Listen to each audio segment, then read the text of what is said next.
নির্বাহী ম্যাজিস্ট্রেট থেকে শুরু করে যখনই কোনো একটা মামলা দেওয়া হয় কিংবা কোনো একটা আসামিকে ধরা হয়, তাহলে দেখবেন যে খাগড়াছড়ি, রাঙ্গামাটি কিংবা বান্দরবানে হচ্ছে কি ক্রাইম যে পানিশমেন্ট জোন হিসেবে এই পার্বত্য জেলাগুলোকে দেখানো হয়। কেন ভাই? এটা কোন ধরনের জায়গা? খাগড়াছড়ি কি তাহলে আপনারা অপরাধীদের একটু দূরত্ব নিয়ে যাচ্ছেন? তাহলে বারবার এই যে অপরাধীগুলোকে আমাদের জায়গায় স্থানান্তর করছেন, যে পার্বত্য চট্টগ্রামে কেন নিয়ে যাচ্ছেন?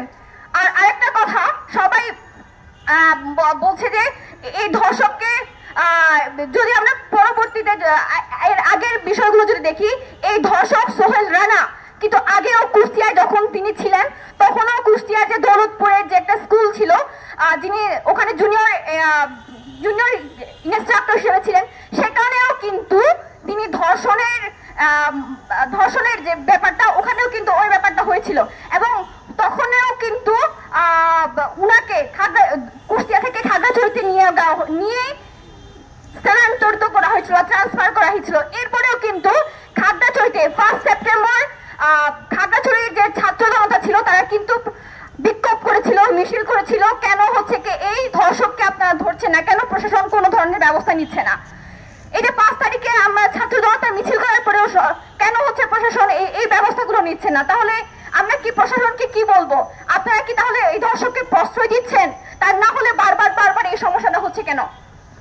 একটা কথা সবাইকে বলতে চাই, আমরা কোনো ধরনের বিচার বহির্ভূত হত্যার পক্ষে না, কিন্তু দেখেন একটা জেলায় প্রশাসন কেন থাকে? এই যে বিক্ষুব্ধ ছাত্র জনতা যে কালকে তাকে পিটিয়ে মেরে ফেলেছিল, কিন্তু দেখেন আমি বারবার বলছি প্রশাসনকে কিন্তু সকাল 9টায় খবর দেওয়া হয়েছিল, কিন্তু তারা ওখানে উপস্থিত হয়েছিলেন দুপুর 1টায়। তাহলে এই যে সময় একটু ব্যবধান, এই সময়ে যদি সরকার থেকে বা কিংবা প্রশাসন থেকে যদি ব্যবস্থা নেওয়া হতো তাহলে কিন্তু এই ঘটনাটা হতো না। একটা জিনিস সবাইকে মনে রাখতে হবে, ধর্ষণ মানে ধর্ষণ। ধর্ষকের পক্ষে যদি আপনি সাফাই গান তাহলে আপনিও ধর্ষণের পক্ষে। এই ধর্ষণের পক্ষে এই যে একটা ক্রিমিনালকে কেন্দ্র করে যে সাম্প্রদায়িকতার বিষ প্রবাস আপনারা ছড়িয়ে দিচ্ছেন, এটা কিন্তু ঠিক না। কালকে এই ধর্ষকের পক্ষ নিয়ে ওখানকার যে পুনর্বাসিত মানুষজন আছেন তারা কেন সাম্প্রদায়িকতার হামলা করবেন? কেন হচ্ছে আমার ভাইকে ইট মেরে চোখ নষ্ট করে দিবেন? কেন আমার ভাইয়ের চোখ নষ্ট হবে? কেন আমার ভাইয়ের চোখ থেকে রক্ত গড়িয়ে পড়বে? এবং কেন হচ্ছে কি আমার ধর্মের যে বুদ্ধ মূর্তি আছে, কেন আপনি বুদ্ধ মূর্তিও পুড়িয়ে ফেলবেন? কেন? ওখানে কয়েকদিন আগে একটা এরকম ঝামেলা হয়েছিল যে একটা তখন কিন্তু প্রশাসন খুব তড়িঘড়ি করে ব্যবস্থা নিয়েছিল, কিন্তু আমাদের পক্ষে কেন প্রশাসন ব্যবস্থা নিচ্ছে না? কেন আমাদের বুদ্ধ মূর্তি পুড়িয়ে ফেলে দেওয়া হবে? কেন হচ্ছে রাখাইনদের বাড়িঘর পুড়িয়ে দেওয়া হবে? কেন আমাদের যে ব্যবসা প্রতিষ্ঠানগুলো রয়েছে ওগুলো কেন মানুষজন লুটপাট করে নিয়ে যাবে? কেন 144 ধারা জারি করার পরেও কেন হচ্ছে আমাদের উপর হামলা করা হবে? এই যে ধর্ষকের পক্ষ নিয়ে যে সাম্প্রদায়িকতার হামলা আপনারা করছেন, আপনারা কি আদৌ দেখতে পেরেছেন যে কয়েকদিন আগে একটা চোরের পক্ষে আপনারা সাম্প্রদায়িকতার হামলা বানিয়ে দুইটা জেলায় 4 জন মানুষকে, জলজন্ত মানুষকে আপনারা হত্যা করেছেন? এরপরে কেন আপনি আবার আমাদের বুদ্ধ মূর্তিতে আগুন লাগাবেন? কিভাবে দোকানপাট পুড়িয়ে ফেলবেন?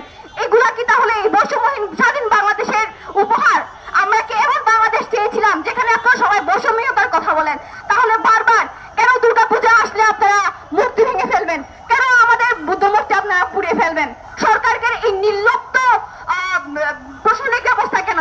এই বৈষম্য কেন বাংলাদেশে?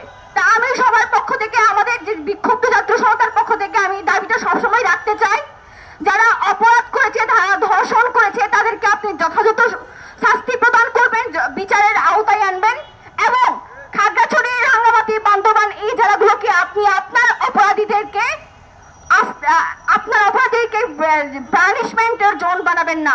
আপনি যদি মনে করেন যে পার্বত্য চট্টগ্রাম মানে হচ্ছে এসব পানিশমেন্টের জোন, কিংবা আপনি যদি এই ধর্ষককে বিচার না করেন, কিংবা হচ্ছে কি বলবো কুষ্টিয়া থেকে যদি খাগড়াছড়িতে স্থানান্তর করেন, দেখবেন যে আজকে একটা ত্রিপুরা শিক্ষার্থীকে ধর্ষণ করেছে, কালকে দেখবেন আপনার বোনকে ধর্ষণ করেছে, কালকে দেখবেন আপনার মাকে ধর্ষণ করেছে।